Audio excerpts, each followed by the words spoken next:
কি কষ্ট আপনাদের।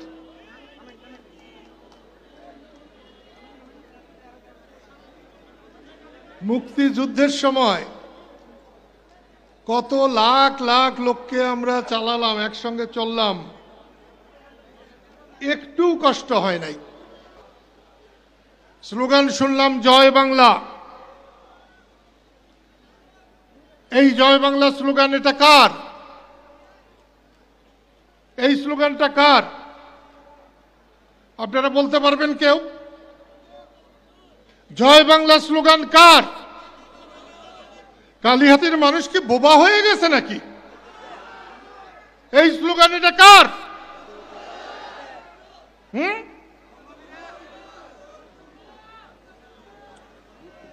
না না, শুধু বঙ্গবীরের হবে কেন? এই স্লোগান এটা শুধু বঙ্গবীরের হবে কেন? এই স্লোগান স্বাধীনতার স্লোগান, এই স্লোগান মুক্তিযুদ্ধের স্লোগান, এই স্লোগান বাংলাদেশের স্লোগান। আজকে কি সব মানুষ জয় বাংলা স্লোগান দেয়? জয় বাংলা স্লোগান দেবে? সব মানুষ দেবে? মাগনা খাবার খাওয়ালেও জয় বাংলা স্লোগান সবাইকে দিয়ে দেওয়াতে পারবেন না। এর জন্য দায়ী কে? এর জন্য দায়ী আমরা। জয় বাংলা ছিল সমস্ত বাংলাদেশের। আমরা সেই জয় বাংলাকে সমস্ত বাংলাদেশের মানুষের মধ্যে ছড়িয়ে দিতে পারি নাই। বঙ্গবন্ধু ছিলেন সমগ্র বাংলাদেশের সকল মানুষের বঙ্গবন্ধু। বঙ্গবন্ধুকে বাদ দিয়ে বাংলাদেশকে চিন্তা করা যায় না। অথচ আমরা আজকে সেই বঙ্গবন্ধুকে সকল মানুষের বানাতে পারি নাই। এ দায় কার? এ দোষ আমাদেরও কিছুটা আছে, আমাদের মানতে হবে। বঙ্গবন্ধু যদি শুধু আমার পিতা হয় তাহলে বিএনপির পিতা হবে না, জাতীয় পার্টির পিতা হবে না। এটা জাতীয় পার্টির পিতা হওয়া উচিত ছিল, বিএনপির মানুষের পিতা হওয়া উচিত ছিল। এখানে আমাদেরও ত্রুটি আছে।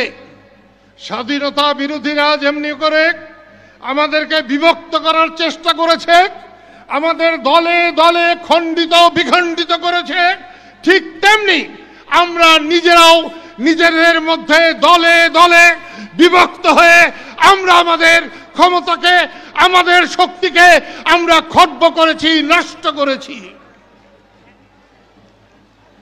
আজকে ঢোল বাজিয়ে যারা এসছেন, এত মানুষ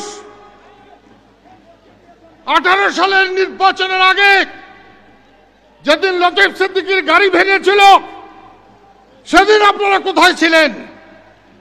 এই ঢোল বন্ধ করেন তো প্লিজ, বেশি সময় নাই, ঢোল বন্ধ করেন।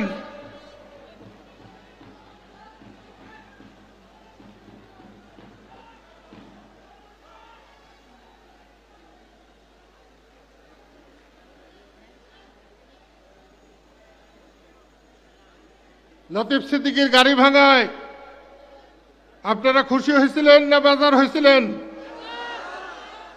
কে কে বেজার হয়েছিলেন হাত তুলে দেখান তো। এতটি মানুষ বেজার হয়েছে, তারপরে গাড়ি ভাঙলো, একটা প্রতিবাদ হলো না?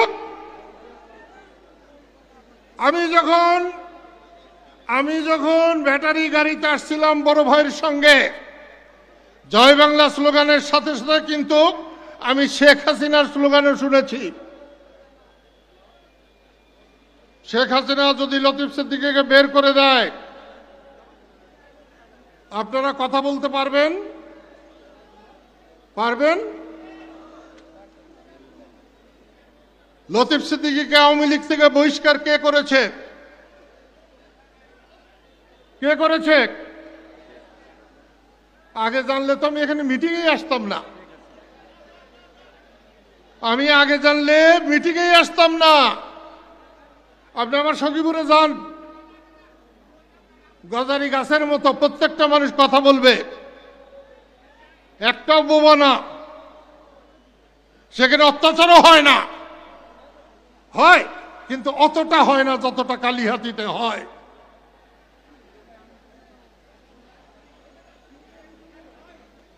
এখানে সব মানুষ কি গামছার দল করেন? সব মানুষ, সব মানুষ? আমি কিন্তু চাইও না যে সব মানুষ গামছার দল করেন। আমি একটা বোকা মানুষ, লতিফ ভাইয়ের সাথে আমি 2 ইঞ্চি লম্বা, আমি বোকার মতো টাঙ্গাইলের দল করেছিলাম, গামছার দল। অনেক মানুষের পছন্দ হয় নাই, কিন্তু আমার সখীপুরের মানুষের পছন্দ হয়েছে, আমি সখীপুর নিয়ে আসি। আপনাদের কোনো অসুবিধা আছে? আজকে আপনারা এসছেন, আমার বুক ভরে গেছে আনন্দে, আনন্দে আমার বুক ভরে গেছে। আমি এই কালিহাতীতে অনেকবার এসেছি, অনেক সভা করেছি, এইখানেও সভা করেছি। এত চমৎকার সভা, আজকের মতো এরকম সভা আমি এর আগে কালিহাতীর এই স্কুল মাঠে দেখি নাই। আমি আপনাদের ধন্যবাদ।